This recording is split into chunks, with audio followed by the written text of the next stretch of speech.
Kenapa perjalanan kita kepada Allah harus dimulai dengan bertaubat kembali kepada Allah Subhanahu wa ta'ala.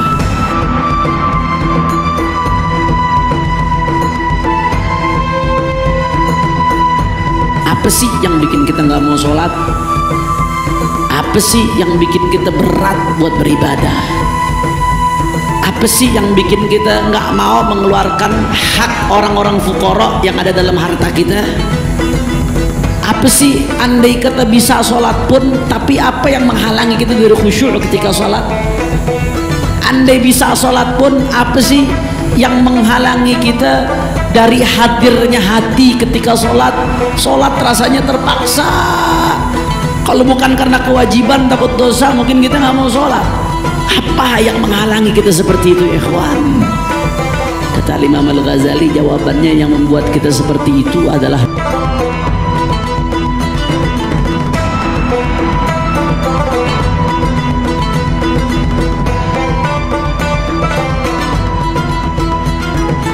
Assalamualaikum warahmatullahi wabarakatuh.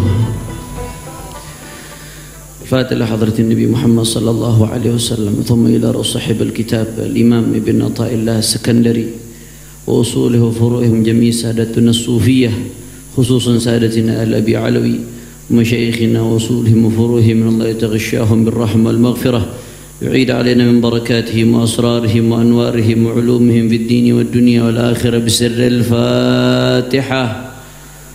أعوذ بالله من الشيطان الرجيم. بسم الله الرحمن الرحيم. الحمد لله رب العالمين الرحمن الرحيم مالك يوم الدين إياك نعبد وإياك نستعين اهدنا الصراط المستقيم صراط الذين أنعمت عليهم غير المغضوب عليهم ولا الضالين. بسم الله الرحمن الرحيم. الحمد لله رب العالمين. اللهم صل وسلم وبارك وكرم ومجد وعظم على سيدنا وحبيبنا وشفيعنا ونور قلوبنا محمد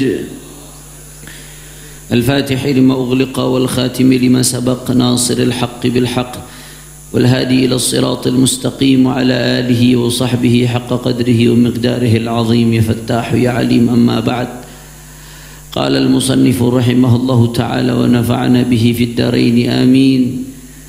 أيها العبد اطلب التوبة من الله تعالى في كل وقت، فإن الله تعالى قد ندبك إليها، فقال تعالى وتوبوا إلى الله جميعا أيها المؤمنون لعلكم تفلحون. وقال تعالى إن الله يحب التوابين ويحب المتطهرين.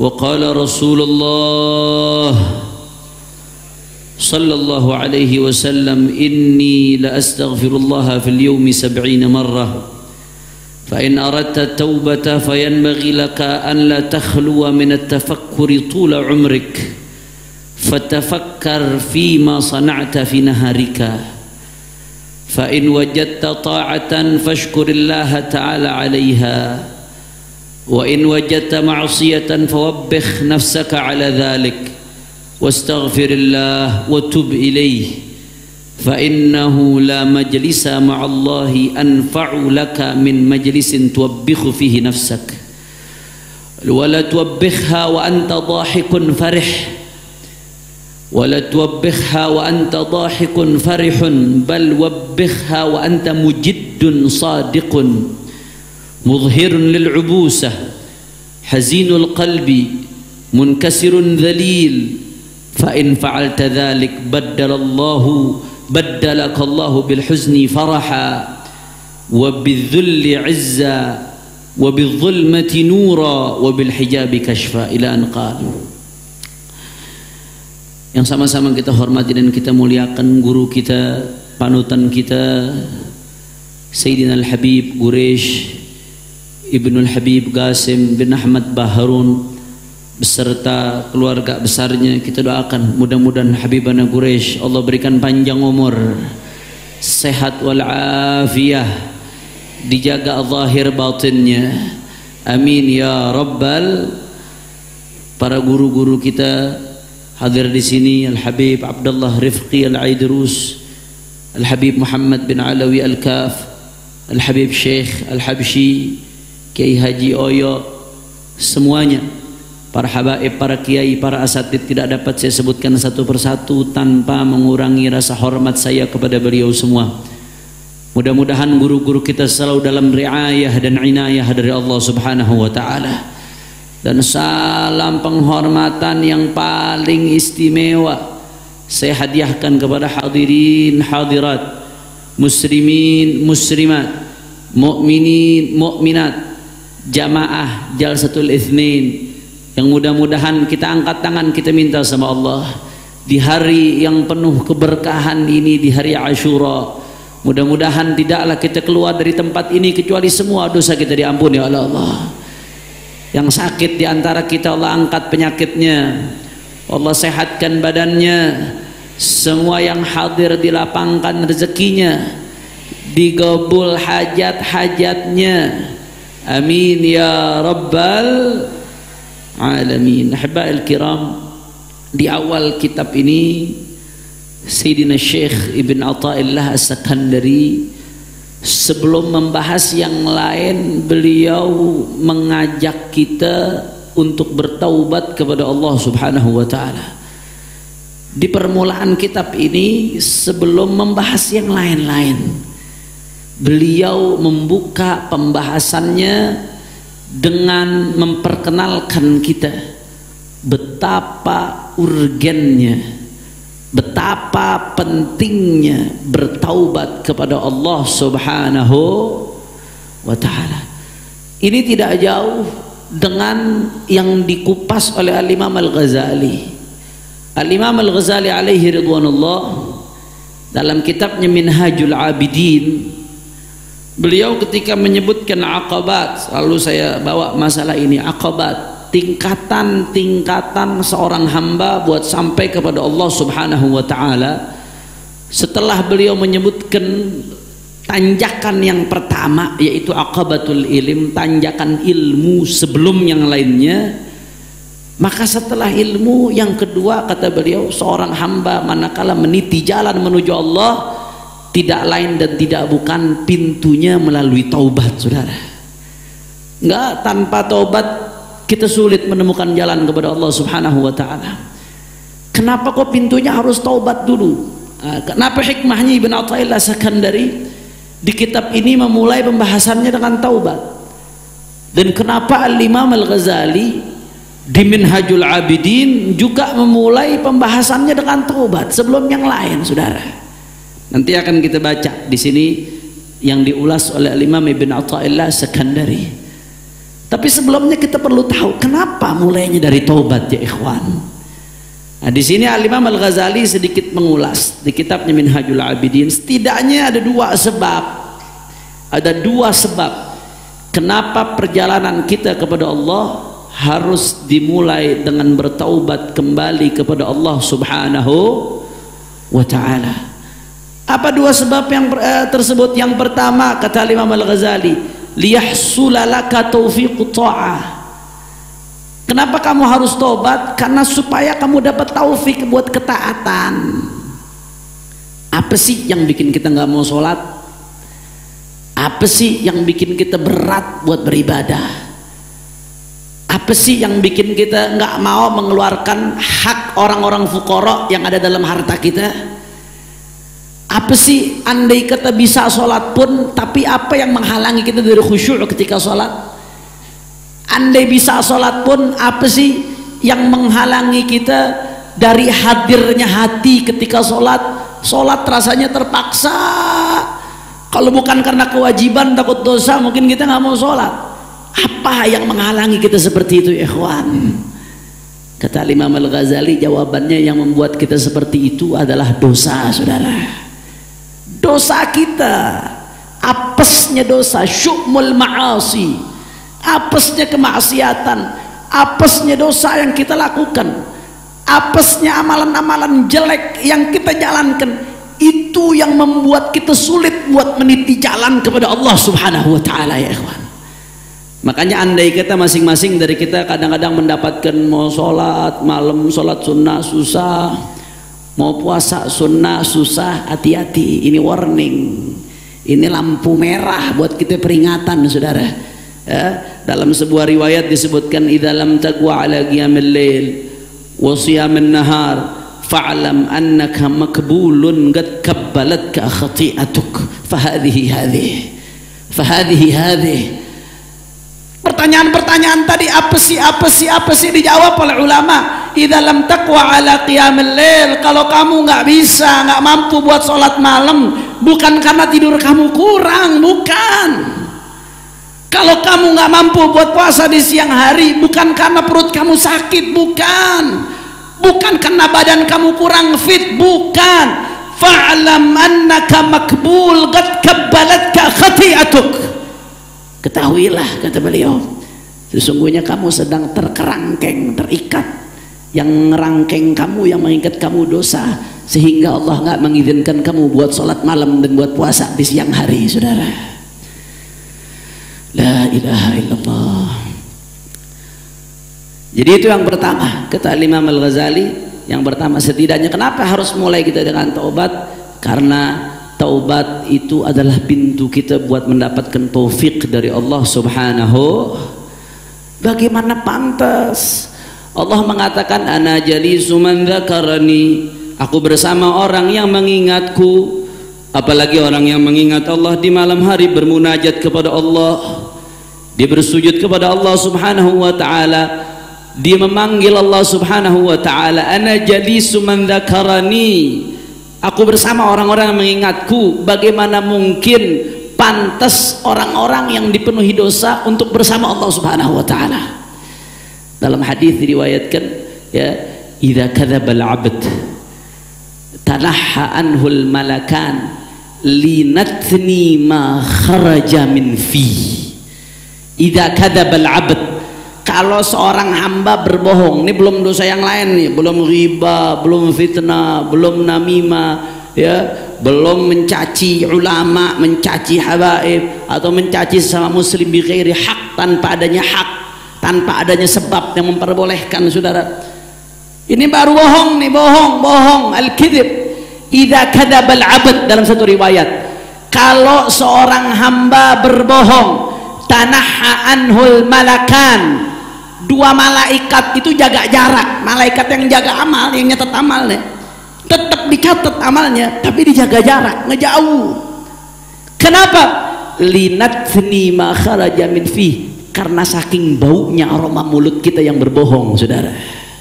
Cuman kita nggak sadar, nggak ngerasa. Nah, kalau malaikat aja nggak mau ngedeket, padahal tugasnya nyatet amal, bagaimana dia pengen dekat kepada Allah Subhanahu wa ta'ala? Makanya pantas, kata Imam Al-Ghazali, pintu pertama dan yang utama adalah taubat, kembali kepada Allah Subhanahu wa ta'ala. Kemudian sebab yang kedua, kenapa mulainya bab taubat dulu? Kenapa nggak mulai bab yang lain? Kenapa mulainya bab taubat yang dulu? Innama talzamuka taubah lituqbal ibadatuk. Kamu itu harus bertobat supaya Allah terima ibadahmu, supaya Allah gobul ibadahmu. Imam Ghazali ngasih satu perumpamaan, fa inna rabbad dain la yaqbalul hadiyah. Kita kalau punya utang nih sama satu orang, si A punya utang kita belum kita bayar sama si A, cuma orang bodoh yang ngasih hadiah kepada orang yang ngutangin kepadanya, padahal dia belum bayar utangnya, diketawain sama si A. Kamu mau ngasih hadiah sama saya, utang kamu belum dibayar, utang kamu belum dibayar. Bagaimana kamu mau ngasih hadiah kepada saya, utang kamu belum dibayar? Bayar dulu utang, jangan bicara hadiah. Kata Imam Al-Ghazali, begitu pula kita bicara mau sholat sunnah, mau tahajud, mau zikir kepada Allah, bagus, itu semua bagus, tapi jangan lupa kamu punya hutang dosa yang harus kamu bayar. Bayarnya dengan apa? Dengan taubat. Kira-kira sampai sini jelas atau tidak? Nah, jadi kata Imam Ghazali, kaifa tatruk li ajlihi al-halal wal mubah wa anta musirrun ala fi'lil mahdhur wal haram. Bagaimana kamu meninggalkan yang mubah dengan alasan zuhud lah, inilah itu, sedangkan kamu masih terus menerus dalam keadaan melakukan yang haram. belum kembali kepada Allah, bagaimana mau melakukan yang mubah, yang haram masih dilakukan, saudara? Bagaimana kaifa tunaji wa tad'u wa tuthni alaihi wa huwa wal iyadu billah alaika ghadban, kata Imam Al-Ghazali. Gimana ente memanggil Allah, ente mau bermunajat kepada Allah, sedangkan Allah dalam keadaan murka kepadamu, Allah dalam keadaan marah kepadamu. Bagaimana kamu bermunajat kepada Allah subhanahu? Inilah dua sebab, kata Imam Al-Ghazali, kenapa mulainya dari pintu tobat. Kenapa dari tobat dulu? Yang pertama tadi saya kembali supaya kita ingat, supaya kita tidak diharamkan dari taufiknya Allah. Dan yang kedua, supaya ibadah kita diterima oleh Allah subhanahu wa ta'ala. Kira-kira sampai sini jelas atau tidak? Insya Allah. Makanya di sini Al-Imam Ibn Athaillah mengatakan, ayyuhal abad, wahai hamba. Setiap di antara kita yang ada di sini adalah hamba. Maka jangan sampai ketika kita mendengar seruan ini kita berpikir, oh untuk si fulan, untuk si Alan, untuk si B, untuk si A. La, untuk kamu wahai hamba yang merasa dirinya hamba kepada Allah. Ayyuhal abad, wahai hamba, utlubi taubah minallah fi kulli waqt. Kata Ibn Athaillah, mintalah taubat kepada Allah di setiap waktu. Fa innallaha qad nadabaka ilaiha, karena Allah telah menganjurkan kamu untuk bertaubat. Faqala ta'ala, Allah berfirman, wa tubu ilallahi jami'an ayyuhal mu'minuna la'allakum tuflihun. Hei orang-orang yang beriman, bertaubatlah kepada Allah kalian semua, la'allakum tuflihun, agar kalian beruntung.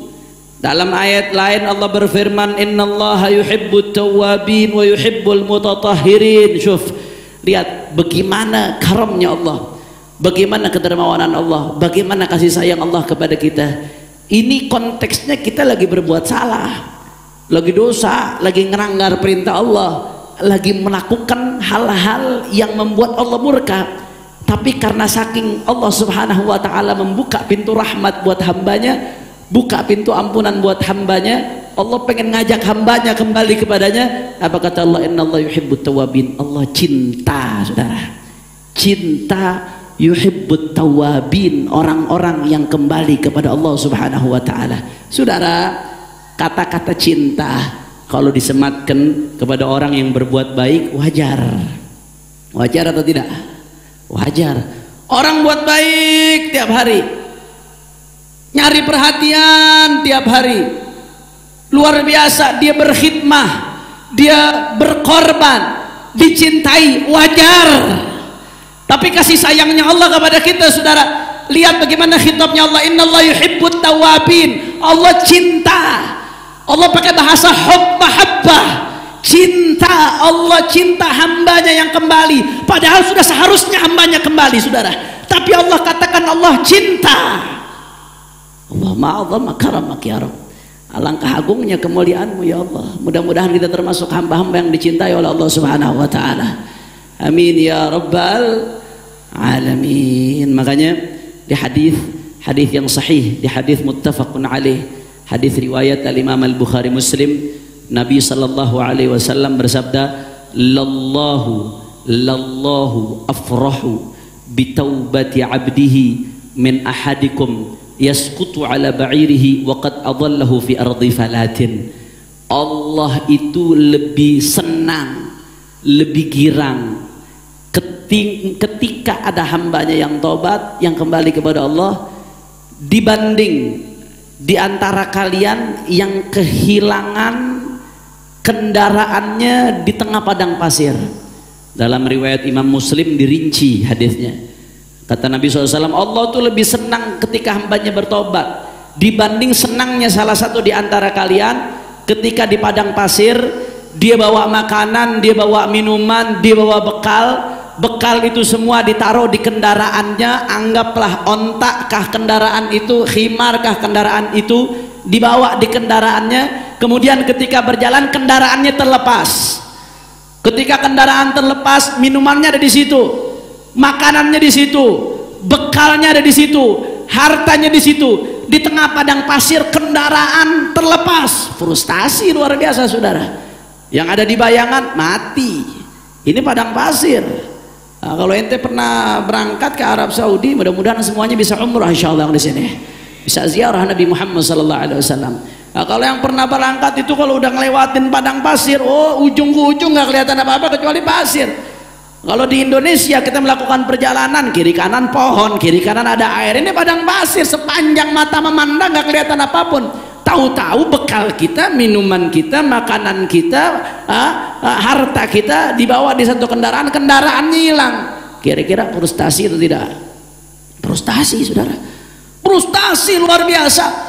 Akhirnya ketika frustasi, kata Nabi, dia bersandar di satu pohon, udah keadaan putus asa, udah pasrah. Tahu-tahu kendaraannya datang, saudara. Itu girangnya luar biasa, senangnya. Kata Nabi, bahkan itu orang begitu dapat kendaraannya datang dalam keadaan putus asa, senang, saking senangnya dia ambil kendaraannya, kemudian dia mengatakan, ya Rabb, anta abdi wa ana rabbuk. Sampai salah ngomong, ya Allah, engkau adalah hambaku dan aku Tuhanmu. Saking girangnya sampai salah ngomong, saudara. Saking girangnya, saking senangnya. Kata Nabi Muhammad SAW, senangnya Allah, ridhonya Allah ketika hambanya bertaubat lebih dari itu, saudara. Allah, la ilaha illallah. Bahkan dalam hadis lain Nabi sallallahu alaihi wasallam berkata, inna Allah subhanahu wa ta'ala yabsutu yadahu bin nahar liyatuba musi'ul lail wa yabsutu yadahu bil lail liyatuba musi'un nahar hatta tatlu'a asy-syams min maghribiha. Allah itu ya, saking Allah subhanahu wa ta'ala menginginkan kita hambanya kembali kepadanya, jangan sampai salah jalan. Kata Nabi SAW, Allah itu membentangkan pintu taubat buat hambanya di siang hari. Di siang hari dibuka pintu buat siapa? Buat hambanya yang berdosa di malam hari. Allah bukakan pintu taubat buat hambanya di malam hari. Untuk siapa? Buat hambanya yang berdosa di siang hari. La ilaha illallah. Makanya kelewatan, Allah udah buka kesempatan seperti ini tapi kita masih lalai, nggak mau kembali kepada Allah subhanahu wa ta'ala. Kelewatan, saudara. Alangkah jauhnya kita kalau masih belum mau kembali kepada Allah subhanahu wa ta'ala. Wa qala Rasulullah sallallahu alaihi wasallam, bahkan Nabi Muhammad sallallahu alaihi wasallam bersabda, inni la astaghfirullah fil yaumi 70 marrah. Kata Nabi, sungguh aku, ini pakai kata-kata sungguhnya sampai ada dua. Ini taukid sama lamul muzahlaqah kalau dalam ilmu nahwu. Artinya sungguh aku beristighfar, minta ampun kepada Allah subhanahu wa ta'ala dalam satu hari. Berapa kali? 70 kali Nabi istighfar, saudara. Saya mau tanya, Nabi itu mungkin dosa atau tidak? Jawab jamaah MR, Nabi mungkin dosa atau tidak? Nabi maksum. Nabi nggak mungkin dosa. Melakukan yang makruh aja enggak, saudara. Bahkan ulama usul fikih mengatakan, andai kata Nabi melakukan sesuatu seperti minum berdiri itu hukumnya makruh, tapi Nabi pernah sesekali minum berdiri, bagi Nabi hukumnya wajib. Kenapa bagi Nabi hukumnya wajib? Karena untuk menjelaskan syariat. Nanti kalau Nabi nggak sesekali minum berdiri, orang pikir minum berdiri hukumnya haram, padahal cuma makruh, saudara. Jadi fi haqqin Nabi laisa makruh. Ada hadis Nabi kana sallallahu alaihi wasallam qa'iman. Nabi pernah sekali minum berdiri. Bagi Nabi nggak makruh, bagi Nabi hukumnya wajib, saudara. Karena buat jelasin umatnya, ini larangannya sekedar makruh, bukan haram. Nabi nggak pernah berbuat dosa, Nabi maksum. Tapi Nabi meski demikian istighfar 70 kali dalam sehari. Lantas apa gunanya istighfar Nabi kalau Nabi nggak ada dosa, saudara? Ulama menjelaskan ada beberapa hikmah di balik istighfarnya Nabi. Yang pertama, tasyri'un li ummati. Nabi mensyariatkan buat umatnya. Nabi saja yang nggak punya dosa istighfar, apalagi kita. Nabi pengen kasih contoh ke umatnya tuh, lisanul hal afsah min lisanil magal. Contoh yang ditunjukkan dengan perbuatan tuh lebih fasih dari ucapan.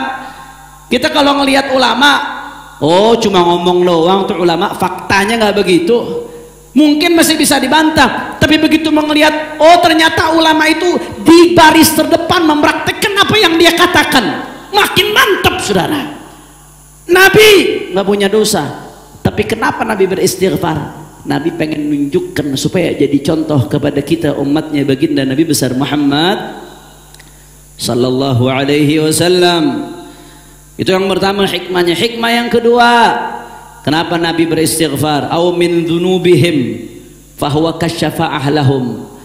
Istighfarnya Nabi kata ulama bisa juga diartikan itu istighfar untuk dosa umatnya, saudara.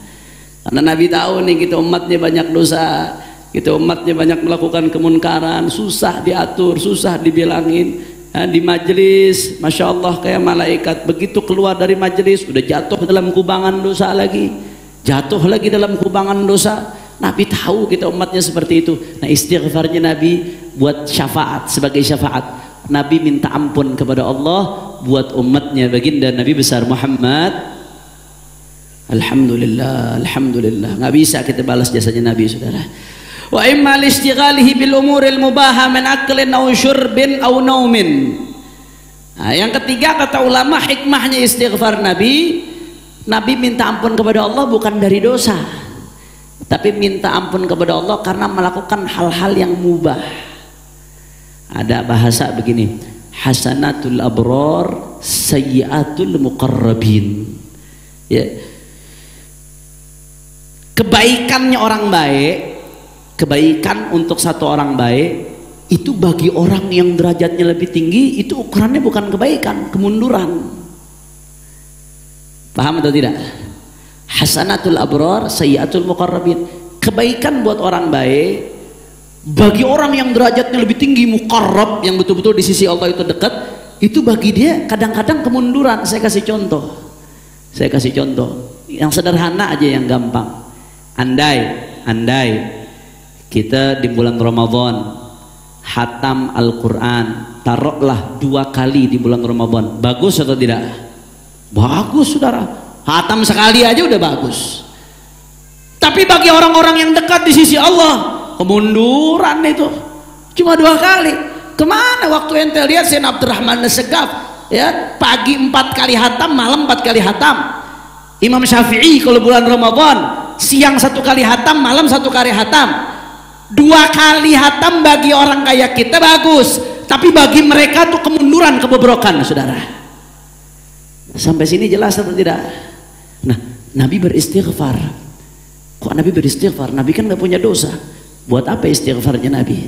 Nah, kata ulama di antara hikmahnya, selain itu buat contoh kepada kita, selain itu buat minta ampun kepada Allah atas dosa kita, yang ketiga kata ulama, tujuan dari istighfarnya Nabi besar Muhammad sallallahu alaihi wasallam nggak lain dan nggak bukan, saudara, Nabi minta ampun kepada Allah atas hal-hal mubah yang Nabi lakukan. Makan, minum, ya, makan minum boleh atau tidak? Boleh selama halal, boleh makan minum. Tapi bagi orang-orang muqarrab, waktu dipakai buat makan, buat minum itu kemunduran. Minta ampun sama Allah Subhanahu wa taala. Sampai segitunya, saudara. Atau kata ulama alasan yang keempat kenapa Nabi istighfar? Ya, li'annahu sallallahu alaihi wasallam daimut taraqqi. Fa idza irtaqa min hal ila hal ra'a ma qablaha dhanban fastaghfara min al-hal as-sabiq. Fa khawful muqarrabin min al-anbiya wal malaika khawfu ijlal wa 'idham min haibati wa jalalil malik al-'allam. Atau yang keempat alasannya apa? Nabi sallallahu alaihi wasallam, ya, itu derajatnya naik terus. Setiap detik tuh derajat Nabi nggak pernah turun, naik. Kalau kita kan manusia biasa yang penuh dosa, entar turun, entar naik. Begitu dia taat kepada Allah, naik derajatnya. Begitu dia dosa, turun. Kadang turunnya drastis, kadang naiknya drastis. Kita ini naik turun, saudara. Tapi kalau Nabi lah, Nabi daimut taraqi. Sallu ala Nabi Muhammad. Nabi daimut taraqi, naik terus, saudara. Naik terus. Nambah terus derajatnya, sehingga kata ulama, orang kalau udah naik terus ngelihat yang sebelumnya itu sebagai kekurangan, sebelumnya itu sesuatu yang rendah, maka Nabi minta ampun atas yang sebelumnya, saudara. Padahal bukan dosa, bukan aib, cuman nggak lebih tinggi dari saat ini. Makanya ulama-ulama mengatakan man kana yaumuhu khair min amsih fahuwa rabih. Orang yang beruntung siapa yang hari ini lebih baik dari kemarin. Wa man kana yaumuhu mithla amsih fahuwa maghbun. yang hari ini sama seperti kemarin itu orang rugi. Wa man kana yaumuhu syarran min amsi fahuwa mal'un. Yang hari ini lebih buruk dari kemarin, naudzubillah, dia dijauhi dari rahmat Allah Subhanahu wa taala. Nah, Nabi SAW terus naik, lebih baik, makin hari lebih baik, makin hari naik terus makamnya saudara, nggak ada turunnya makam Nabi, daimut taraqi. Sehingga ketika Nabi beristighfar minta ampun kepada Allah atas tingkatan makam sebelumnya yang lebih rendah dari hari ini saudara. Sallu ala Nabi Muhammad. Nah, jadi paham ya, jadi jangan salah paham. Nah, jamaah Jalsa Itsnin Jawa Barat nggak perlu salah paham, nggak perlu terjadi. Kenapa Nabi beristighfar? Ya, padahal Nabi SAW nggak ada dosa. Kenapa dan kenapa saudara? Dan kenapa kalau bertanyakan liyaghfira laka ma taqaddama min dzambika wa ma ta'akhkhar? Ya, kalau Allah mengatakan mengampuni dosa yang terlampau dan akan datang, nggak usah bingung saudara, ini jawabannya saudara. Ya, ada kalanya itu sebagai contoh buat umatnya, ada kalanya istighfar untuk umatnya, ada kalanya saudara itu tadi istighfar terhadap hal-hal yang mubah, ada kalanya istighfar terhadap keadaan yang sebelumnya yang lebih rendah. Alhamdulillah. Sallu ala Nabi Muhammad. La ilaha illallah. Naam. Nah, maka oleh karena itu setelah Al-Imam Ibn Athaillah As-Sakandari mengutip ya ayat-ayat dan hadis-hadis yang memotivasi kita untuk kembali dan bertaubat kepada Allah Subhanahu wa taala, sedikit lagi saudara beliau langsung ngasih tahu kita bagaimana caranya kita supaya bisa taubat, supaya bisa mulai masuk ke pintu taubat. Bagaimana caranya?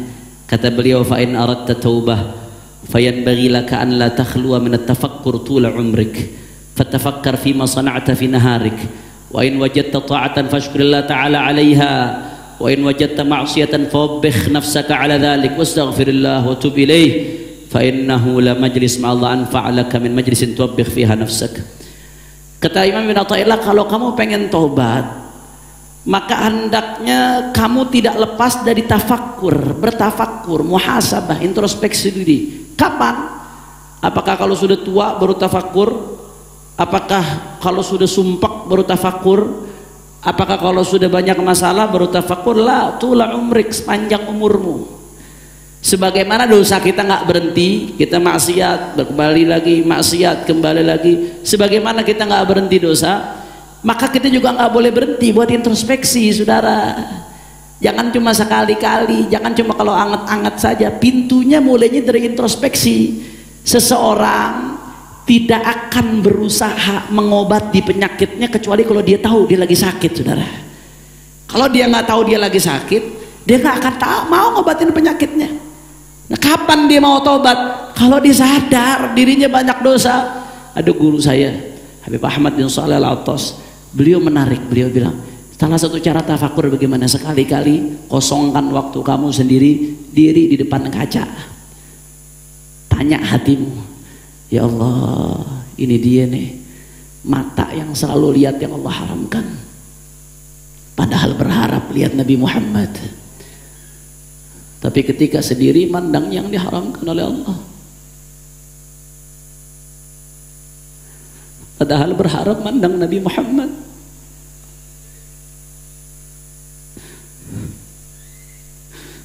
Padahal dia yaumil qiyamah berharap bisa ketemu Nabi Muhammad. Tapi mata ini dipakai buat melihat yang diharamkan oleh Allah. Mata ini dipakai buat ngelihat kagum kepada dunia.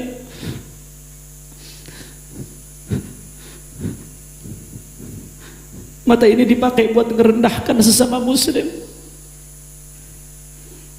Lihat saudara, kita yang tahu masing-masing diri kita.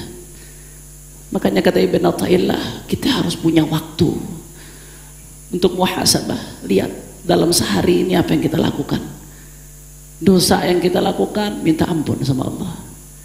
Apa dosa yang kita lakukan? Udah berapa kali lisan kita ngeribahin orang, mencaci orang, merendahkan orang tanpa hak. Sudah berapa kali kita membiarkan kemungkaran padahal kau wajib amar ma'ruf nahi munkar.